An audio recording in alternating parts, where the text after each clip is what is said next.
రండి రండి యేసుని యొద్దకు రమ్మనుచున్నాడు. ప్రయాసపడి భారము మోయువారలు, ప్రయాసపడి భారము మోయువారలు ప్రభుని చెంతకు పరుగిడి వేగం, ప్రభుని చెంతకు పరుగిడి వేగం. రండి రండి యేసుని యొద్దకు రమ్మనుచున్నాడు.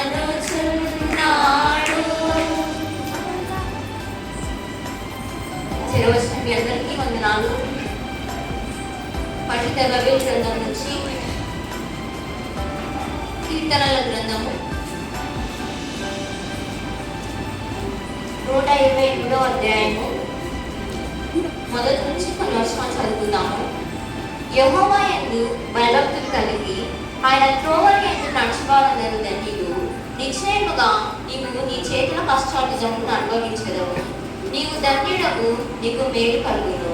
నీ లోగిన నీ భార్య ఫలించు ద్రాక్షవల్లి వలె ఉండును. నీ భోజనము బల్ల చుట్టూ నీ పిల్లలు ఒలివ మొక్క వలె ఉండును. యెహోవా యందు భయభక్తులు గలవాడు ఈలాగు ఆశీర్వదింపబడును. సీయోనులోనుండి యెహోవా నిన్ను ఆశీర్వదించు. ఇక్కడ మనం చూస్తున్నట్లయితే నీవు ధన్యుడవు, నీకు మేలు కలుగును. నీకు ఏమైనా ఆర్థిక సమస్యలున్నా, ఏమైనా అప్పులున్నా కూడా దేవుడు తీర్చే వాళ్ళగా ఉంటున్నాడు.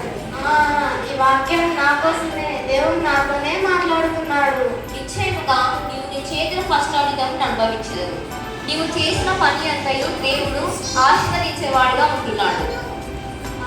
పోయిన సంవత్సరం పంట బాగా పండి లాభం వచ్చింది కదా, ఈ సంవత్సరం లాభం వస్తుందో రాదో చూద్దాం. దేవుడి మాటలు దీవించుగాక.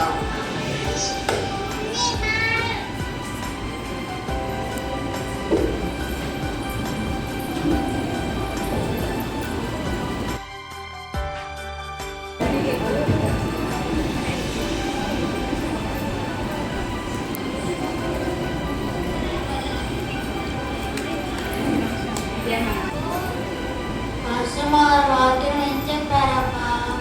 చర్చిలో ఉన్నంతసేపేమో గుర్తుంటుంది, బయటికి వచ్చాక గుర్తే ఉండదు. ఏం చెప్పారబ్బా? సరేలే, ఫోన్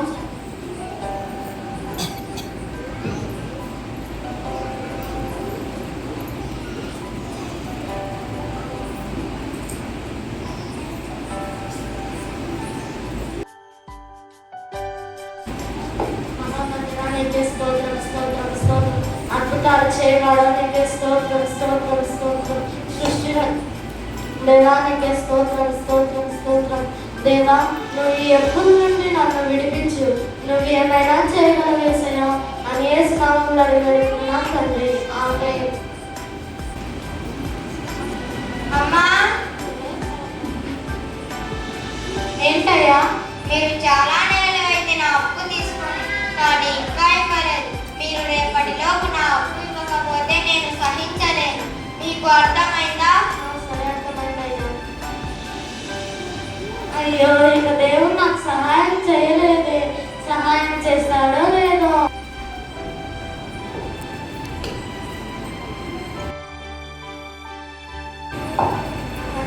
నీకే స్తోత్రం, స్తోత్రం, స్తోత్రం. రాజుల కన్నా గొప్ప రాజా నీకే స్తోత్రం, స్తోత్రం, స్తోత్రం. దేవా నన్ను ఆశీర్వాదిస్తా అన్నావు కదా, నన్ను ఆశీర్వదించండి ప్రభువా. మీరు ఏమైనా చేయగలరు. మీరు మాట ఇచ్చి మాట తప్పని దేవుడు యేసయ్య. మీ అందు నాకు నమ్మకం ఉంది యేసయ్య. మీకే వందనాలు అని యేసు నామములో అడిగి వేడుకుంటున్నాము తండ్రి, ఆమేన్. దేవుడు ఆశీర్వాదిస్తానన్నాడు కదా, ఆయన తప్పకుండా ఆశీర్వాదిస్తాడు. ఆయన మాట ఇచ్చి మాట తప్పని దేవుడు.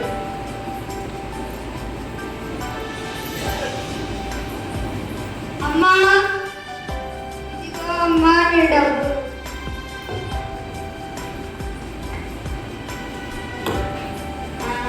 పోయిన సంవత్సరం కంటే ఈ సంవత్సరం 3 లక్షలు ఎక్కువగా వచ్చాయి.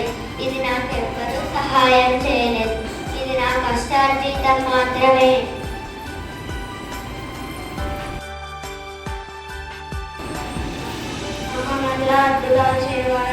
స్తోత్రం. ఇంతవరకు నన్ను కాపాడావు, ప్రతి శ్రమ నుంచి నన్ను విడిపించావు దేవా. సాధారణ సంఘాల నుంచి నన్ను కాపాడు దేవా అని యేసు నామములో అడిగి వేడుకుంటున్నాం తండ్రి. ఆమేన్. అబ్బా, ఏంటి తలనొప్పి? భరించలేకపోతున్నాను. డాక్టర్ దగ్గరికి వెళ్దాం. డాక్టర్ చెప్పమ్మా.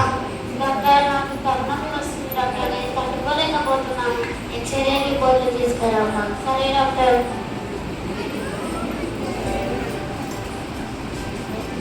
ఇదిగోండి డాక్టర్, ఎక్స్రే రిపోర్ట్స్.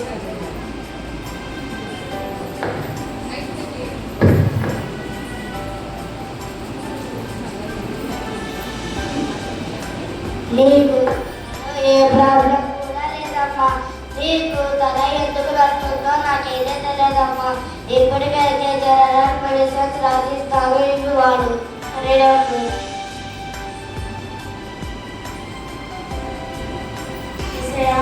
నాకు తలనొప్పి వస్తుంది దయచేయ. ఎందుకు వస్తుందో నాకు తెలియదు. డాక్టర్ దగ్గరికి వెళ్ళాను. డాక్టర్ కూడా తలలో ఏమీ లేదన్నారు. నన్ను ఈ తలనొప్పి నుంచి విడిపించు దేవా అని యేసు నామములో అడిగి వేడుకుంటున్నాం తండ్రి. ఆమేన్. దేవుడు నన్ను స్వస్థపరిచాడు. దేవునికి స్తోత్రం.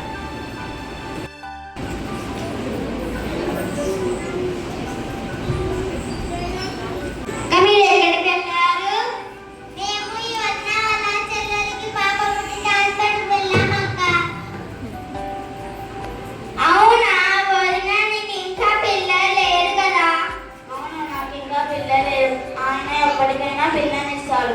ఆయన అన్యాయస్తుడు కాదు. ఖచ్చితంగా నాకు పిల్లనిస్తాడు. సరే వెళ్ళొస్తాం.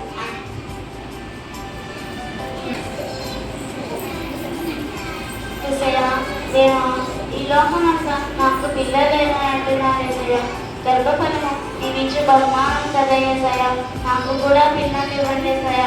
వీళ్ళ నోళ్ళని మూసివేయండి ఏసయ్య. నాకు సహాయం చేయండి ఏసయ్య అని యేసు నామములో అడిగి వేడుకుంటున్నాం తండ్రి. ఆమేన్. ఈ స్కిట్లో మనం గమనించినట్లయితే మొట్టమొదటిగా త్రోవ పక్కన పడినటువంటి విత్తనం గురించి మనము మొదట చూస్తూ ఉన్నాం. విని గ్రహింపగలిగినట్టు మరి అపవాది వచ్చి వాక్యం లోపల ఫలించకుండా మరి ఎత్తుకొనుకుంటాడు. రెండవదిగా మనం గమనించినప్పుడు రాతి నేల పడినటువంటి విత్తనం. మరి కొంతకాలం బాగానే ఉంటుంది, కానీ దానికి వేరు లేదు కాబట్టి వెంటనే ఎండిపోతుంది.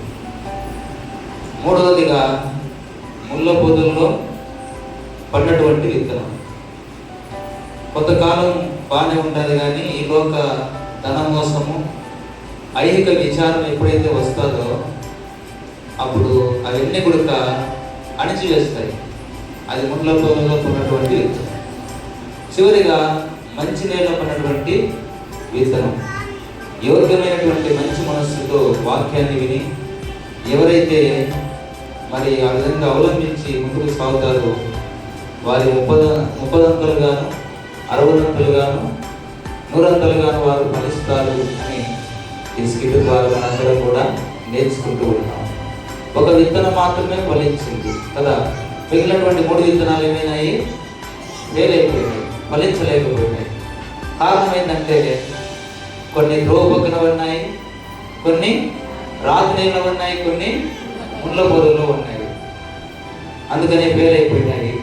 అయితే మంచి నిలబడి విత్తనం ఫలించినట్టుగా మరి స్కిట్ ద్వారా మనందరం కూడా నేర్చుకుంటూ ఉన్నాం.